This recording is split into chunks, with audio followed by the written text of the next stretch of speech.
하나님 우리에게 주신 말씀은 출애굽기 3장 1절에서 10절 말씀입니다. 출애굽기 3장 1절에서 10절. 찾으신 줄 알고 제가 봉독하겠습니다. 모세가 그의 장인 미디안 제사장 이드로의 양떼를 치더니 그 떼를 광야 서쪽으로 인도하여 하나님의 산 호렙에 이르매 여호와의 사자가 떨기나무 가운데로부터 나오는 불꽃 안에서 그에게 나타나시니라. 그가 보니 떨기나무에 불이 붙었으나 그 떨기나무가 사라지지 아니하는지라. 이에 모세가 이르되 내가 돌이켜 가서 이 큰 광경을 보리라. 떨기나무가 어찌하여 타지 아니하는고 하니 그때에 여호와께서 그가 보려고 돌이켜 오는 것을 보신지라. 하나님이 떨기나무 가운데서 그를 불러 이르시되 모세야 모세야 하시매 그가 이르되 내가 여기 있나이다. 하나님이 이르시되 이리로 가까이 오지 말라. 내가 선 곳은 거룩한 땅이니 내 발에서 신을 벗으라. 또 이르시되 나는 내 조상의 하나님이니 아브라함의 하나님 이삭의 하나님 야곱의 하나님이니라. 모세가 하나님 배우기를 두려워하여 얼굴을 가리매 여호와께서 이르시되 내가 애굽에 있는 내 백성의 고통을 분명히 보고 그들이 그들의 감독자로 말미암아 부르짖음을 듣고 그 근심을 알고 내가 내려가서 그들을 애굽인의 손에서 건져내고 그들을 그 땅에서 인도하여 아름답고 광대한 땅 젖과 꿀이 흐르는 땅 곧 가나안 족속 헷 족속 아모리 족속 브리스 족속 히위 족속 여부스 족속의 지방에 데려가려 하노라. 이제 가라. 이스라엘 자손의 부르짖음이 내게 달하고 애굽 사람이 그들을 괴롭히는 학대도 내가 보았으니 이제 내가 너를 바로에게 보내어 너에게 내 백성 이스라엘 자손을 애굽에서 인도하여 내게 하리라. 아멘.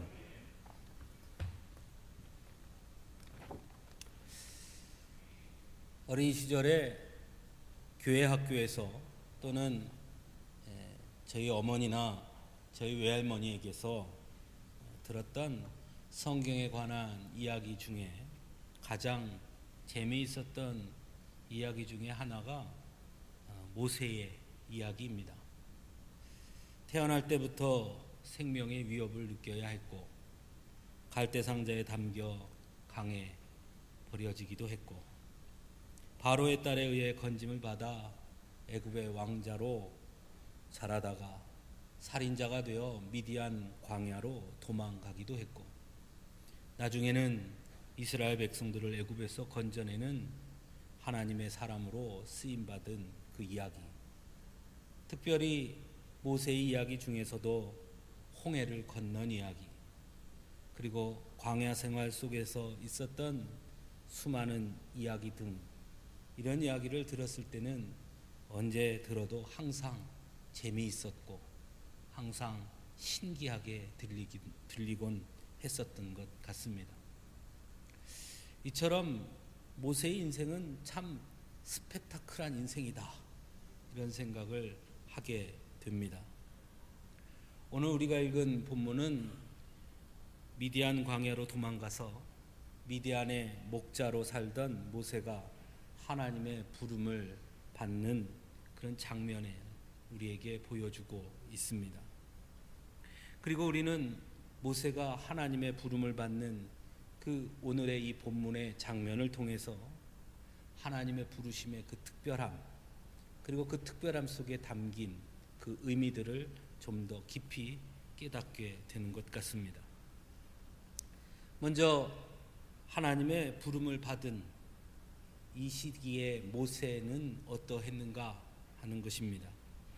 모세는 애굽의 왕자로 살다가 살인을 저지르고 미디안으로 도망와서 미디안의 제사장 이드로의 딸 시보라를 만나 가정을 꾸리고 이제는 목자로서 나름 안정된 삶을 살고 있었습니다. 그리고 오늘 본문에 보면 이날도 모세는 자신의 장인 이드로의 양떼를 치고 있었습니다. 하나님은 그런 모세에게 찾아오신 것입니다. 저는 이 장면을 보면서 그런 생각을 해봅니다. 많은 사람들은 하나님의 부르심, 흔히 소명이라고 하죠. 그것을 매우 특별한 것으로 여깁니다. 물론 하나님의 부르심은 아무리 이야기해도 조금도 과하지 않을 만큼 매우 특별한 일임에는 틀림이 없습니다. 하지만 그것은 하나님의 부르심 자체가 특별한 은혜고 섭리라는 것이지, 마치 특별해야 또는 특별한 사람만이 또는 특별한 장소라야 또는 특별한 상황들이 되어야 부르신다는 것은 아닙니다. 그럼에도 불구하고 여전히 많은 사람들은 하나님의 이 부르심에 대해서 잘못 이해하는 경우가 있다는 것을 보게 될 때가 있습니다. 즉, 부르심 자체의 특별함보다 특별한 자리, 특별한 상황, 특별한 사람 등 그런 것에 집착한다는 것이죠. 하지만 오늘 본문에서 우리가 보는 것처럼 하나님은 하나님의 사람을 부르실 때 오히려 그들의 삶의 한 복판으로 찾아가 그 현장에서 부르신다는 사실을 우리는 알 수 있어야 합니다. 모세는 지금 목자였습니다. 그러니 당연히 양을 치고 있지요. 하나님은 목자인 모세가 양을 칠 때 그 자리에 찾아오셔서 그를 부르십니다. 예수님께서 제자들을 부르실 때도 마찬가지였습니다. 어부였던 제자들이 고기를 낚고 있을 때 예수님은 그들의 삶의 현장 그 한가운데로 찾아가셔서 그들을 부르셨습니다. 즉, 하나님의 부르심은 각각이 주어진 그 삶의 한 복판에서 그가 그의 삶을 최선을 다하고 있을 때 그곳에 찾아오셔서 그들을 부르신다는 것을 기억해야 합니다. 또 한 가지 우리가 기억할 것은 하나님의 목자였던 모세를 부르셔서 그에게 명령하신 일, 그에게 맡겨주신 사명입니다. 오늘 본문에 보면 하나님은 모세에게 이렇게 말씀합니다. 애굽에 있는 내 백성을 인도하여 낼 것이다. 내가 해야 할 일이 바로 내 백성을 인도하여 낼 것이다. 목자는 무슨 일을 하는 사람이죠? 목자는 양을 인도하는 일을 하는 사람입니다. 목자보다 인도한다는 말을 더 잘 이해할 수 있는 사람은 없을 것입니다. 하나님은 모세가 목자였기 때문에 인도하여 낼 일을 맡기신 것입니다. 예수님의 제자들은 어떠합니까? 어부였지요. 예수님 그들에게 뭐라고 말씀하시죠? 이제는 내가 너희를 사람을 낚는 어부가 되게 하리라. 예수님은 어부였던 제자들에게 다른 말씀을 하지 않습니다. 그래, 너희 어부지. 어부는 고기를 낚는 게 얼마나 어려운지 알지. 때로는 그물을 내려도 실패할 때도 있지. 내 맘대로 되지 않을 때도 많지. 그런 정성으로, 그런 마음으로 이제부터는 사람을 낚는 어부가 되라. 제자들보다 사람을 낚는 것, 사람들을 하나님의 품으로 데리고 오는 것, 그것이 얼마나 어려운 일인지 알 수 있는 사람은 아마 없었을 것입니다. 예수님은 바로 이처럼 그들의 삶의 그 자리, 그들이 살아가고 있는 그 삶의 모습 그대로를 우리 하나님은 그것을 사용하신다는 사실입니다. 그런 의미에서 하나님의 부르심의 자리는 다른 곳이, 특별한 곳이 있는 것이 아닙니다. 바로 여러분의 삶의 그 자리가 하나님이 여러분을 부르시는 자리라는 것을 여러분 기억해야 합니다. 아내로서, 부인으로서, 자녀로서 또는 각각의 사회 속에서 나에게 주어진 일을 최선을 다함으로써 어쩌면 그 자리에 하나님은 그 일을 통해 우리가 하나님의 일을 더 잘 감당하도록 하실지도 모른다는 사실입니다. 또 한 가지 우리가 모세의 부름의 장면을 통해서 알 수 있는 것은 하나님은 실패의 자리에서 부르셨다라는 것입니다. 우리가 잘 아는 대로 모세는 애굽의 왕자였죠. 하지만 그가 왕자였을 때 하나님은 그를 부르지 아니하십니다. 오히려 그가 살인자가 되어 미디안 광야로 도망쳐서 이제는 왕자의 삶과는 비교할 수 없는 그저 한낱 양을 치는 목자로 살 수밖에 없을 때 하나님은 그를 부르십니다. 더 이상 어떠한 야망도 갖지 않는 그저 주어진 삶에 만족하며 살아가는 그런 그 자리에 하나님께서 찾아오셔서 그를 부르십니다. 모세는 그런 하나님의 부름을 받고 본문 11절에 보면 내가 누구이기에 바로에게 가며 이스라엘 자손을 애굽에서 인도하여 내리까 하며 항변합니다. 인간적으로 본다면 충분히 이해가 갑니다. 오히려 애굽의 왕자였을 때 하나님께서 모세를 부르셨다면 오히려 그것이 더 합당한 것처럼 보일 수 있으니까 말입니다. 예수님께서 제자들을 부르실 때도 마찬가지였죠. 그들은 밤이 새도록 고기를 낚았으나 아무것도 낚지 못합니다. 즉 실패했던 것입니다.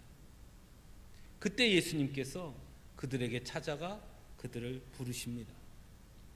그리고는 사람을 낚는 어부가 되게 하리라 말씀하십니다. 저는 개인적으로 예수님께서 제자들을 부르시는 그 장면을 보면서 가끔 혼자씩 웃곤 합니다.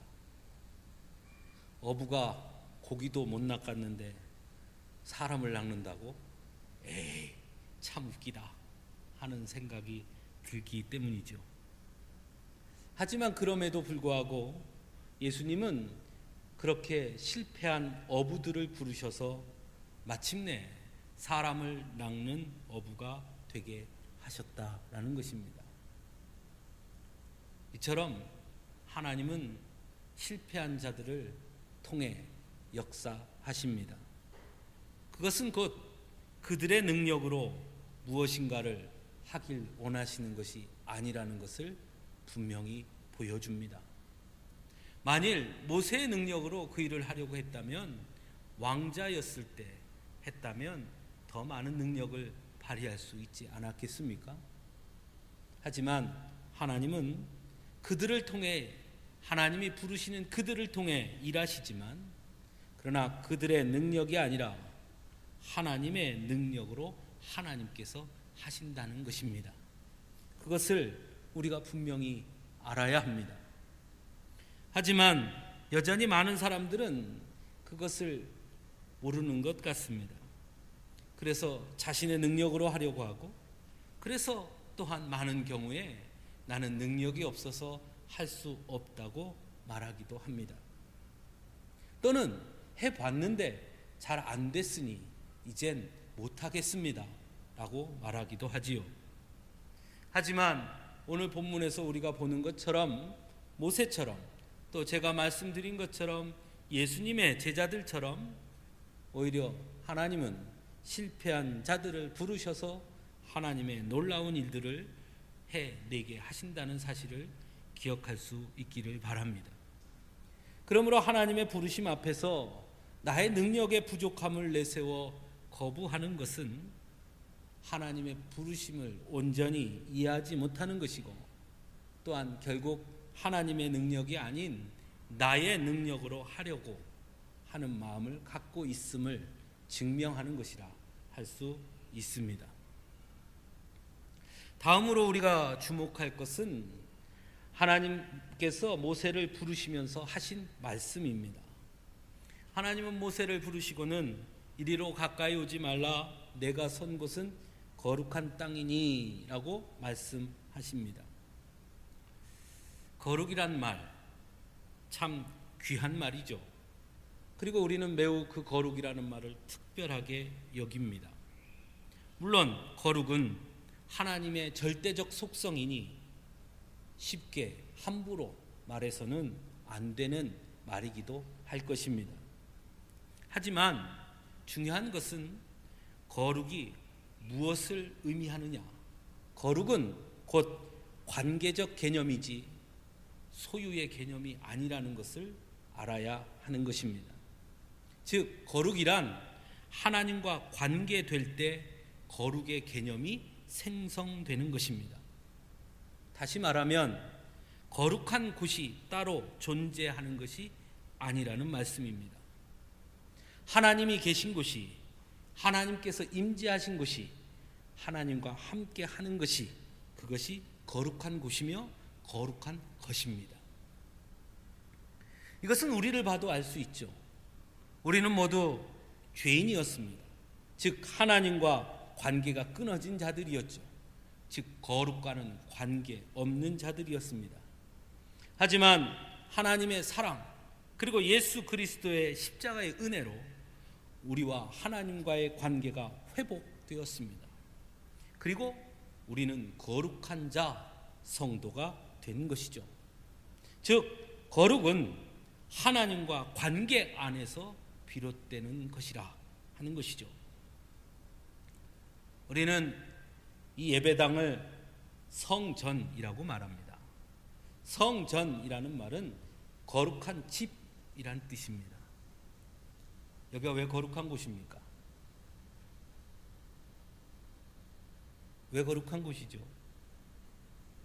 이것은 항상 거룩한 곳일까요? 그렇지 않습니다. 이것이 거룩한 곳은 이곳이 거룩한 곳인 이유는 우리가 이곳에서 예배함을 통해 하나님을 만나고 하나님이 우리의 예배 가운데 임재하시기 때문에 이것이 거룩한 곳입니다. 그러므로 아무도 없는 텅 빈 공간일 때는 그저 어느 건축물들과 똑같은 하나의 건물일 수밖에 없는 것입니다. 그럼에도 불구하고 우리가 성전을 자꾸 거룩한 곳이라고 말하는 이유가 있습니다. 물론 그만큼 교회를 사랑하는 마음이 있는 것이죠. 또 하나님의 임재를 사모하는 마음도 있는 것이겠지요. 하지만 조금 비틀어서 생각해 보면 이곳이 거룩한 곳이라 이곳을 칭하고 이곳을 제외한 곳은 그러므로 속한 것으로 여겨서 그곳은 하나님과 관계없는 곳으로 여기고 싶기 때문은 아닌지 생각해 봐야 하는 것입니다.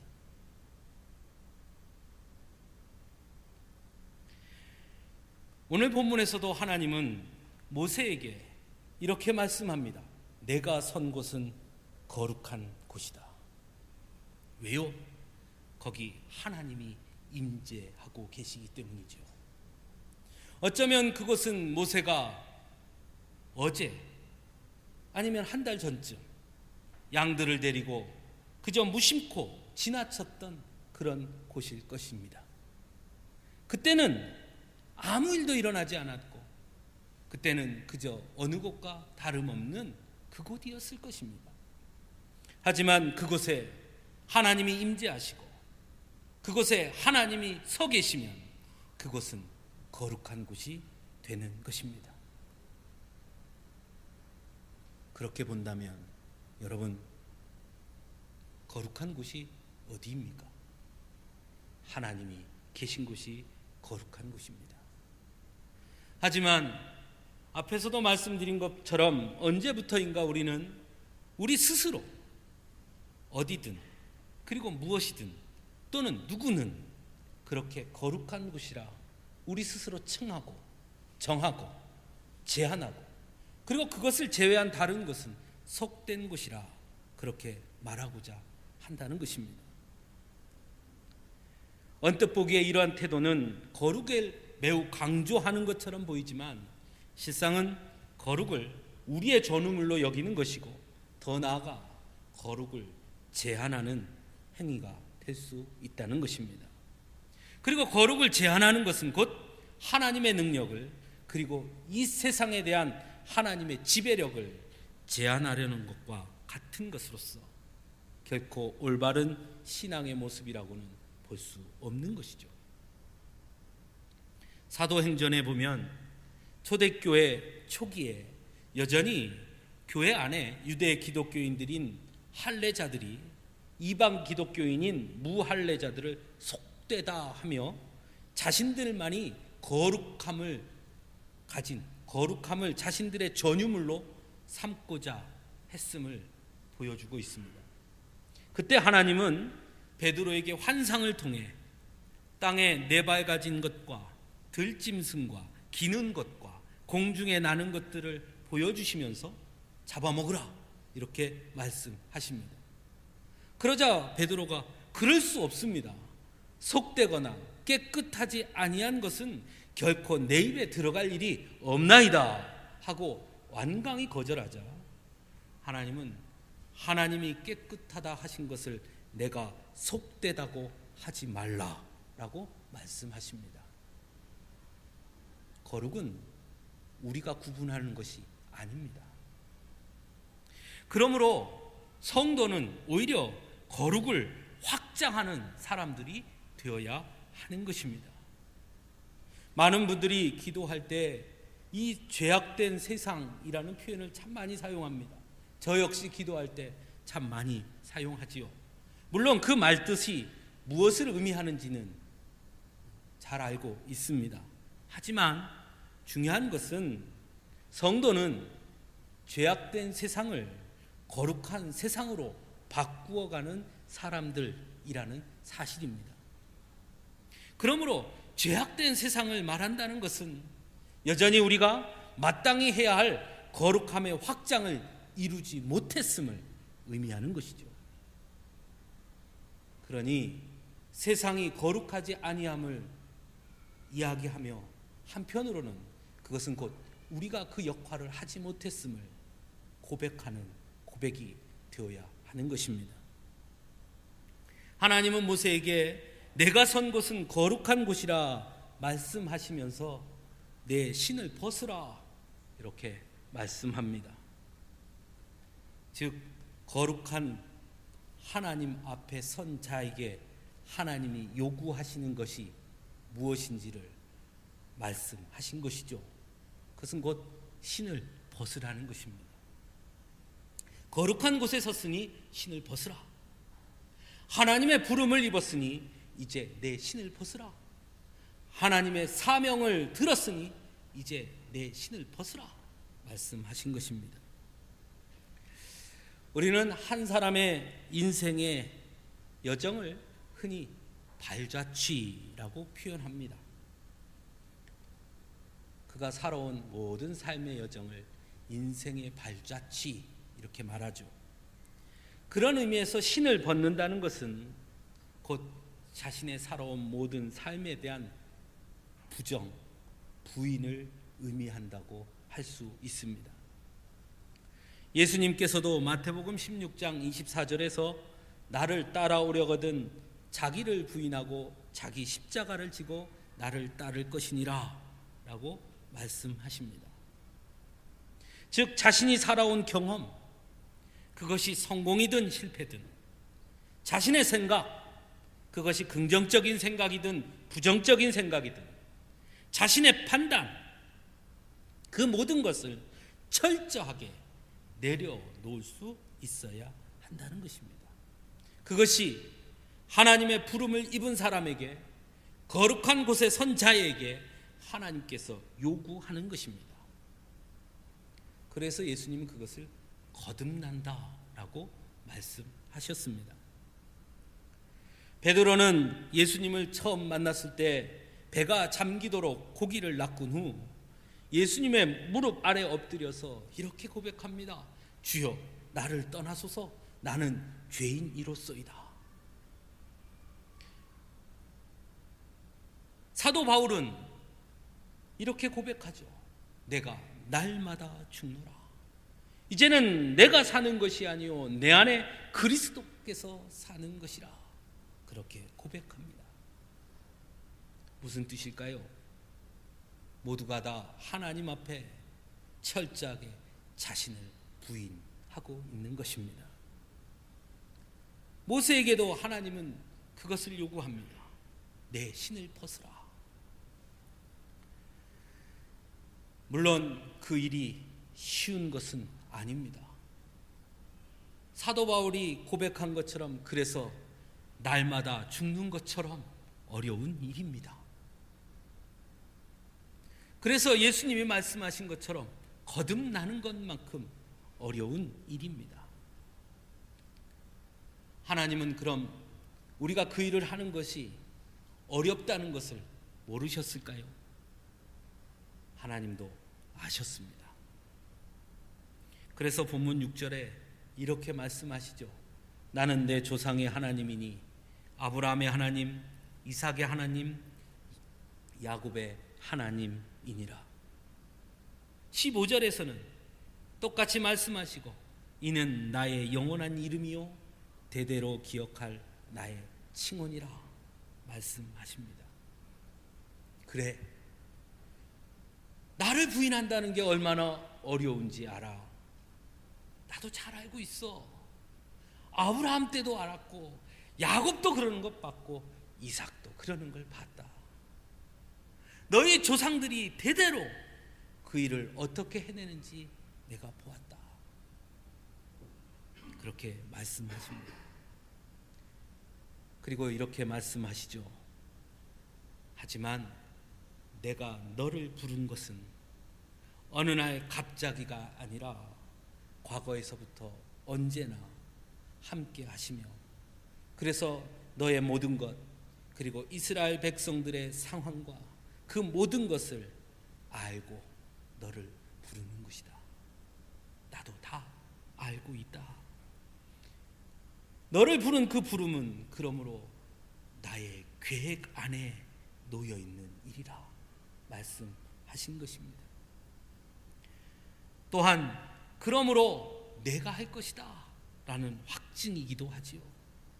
아브라함, 이삭, 야곱을 통해 하나님의 계획을 이루신 것처럼 이제는 그런 내가 모세 너를 통해 나의 계획을 동일하게 이룰 것이다. 그러니 아브라함처럼 이삭처럼 야곱처럼 내 명령에 순종하면 내가 그 일을 이룰 것이다 말씀해 주시는 것입니다. 하지만 모세는 하나님의 그런 말씀을 듣고도 여전히 두렵습니다. 한낱 목동에 불과하고 이제는 이미 나이가 들어 무기력한 사람인데 어떻게 제가 그렇게 대단한 일을 할 수 있겠습니까? 저는 결코 할 수 없습니다 라고 거부합니다. 그런 모세의 항변에 하나님 뭐라고 대답하십니까? 너무 간단한 한 말씀으로 대답하고 맙니다. 내가 반드시 너와 함께 있으리라. 내가 너와 함께 있을 거야. 알아. 그래. 힘들지. 어렵겠지. 맞아. 쉽지 않은 일이야.